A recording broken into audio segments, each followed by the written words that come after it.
Evet arkadaşlar, Zonguldak Karaman'dayız. Erdoğan unlu muamilleri. Arkadaşımız yeni devraldı. Fırını tamir ediyoruz. Ben ustamız Turan Usta. Şu anda taban sökülüyor. Ustamız Şaban Usta ve Adem Usta ile çelik sıvasını yaptık. Gördüğünüz gibi şimdi arkadaşımız tabanı söküyor. Eski taşları atacağız. Evet, kubbeyi çelik sıva yaptık. İşte çelik sıva malzememiz bu.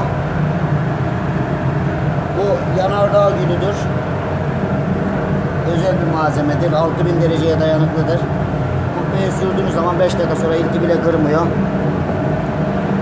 Yeni taşlarımızı koyacağız. Yeni taşlarımız da geldi. İstanbul'dan getiriyoruz. Evet, taşlarımızı da size gösterelim.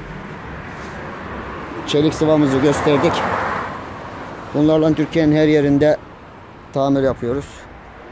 İşte yeni taban taşlarımız.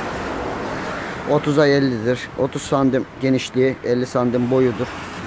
7-7,5'da genişliği var. Bu diğer koltuk tarafı, diğer tarafı. Sadece ateş tarafına 20 tane siyahtan koyuyoruz. Bunlar ekmeğin altını yakmıyorlar. Bunlar da yakmıyor da. Bunlar ateş tarafının, biliyorsunuz, daha yüksek derece olduğu için bunları ateş tarafına koyuyoruz. Teşekkür ederiz. Bütün fırınlarında sorun olan arkadaşlar bana ulaşabilir. Ben Turan Ustanız.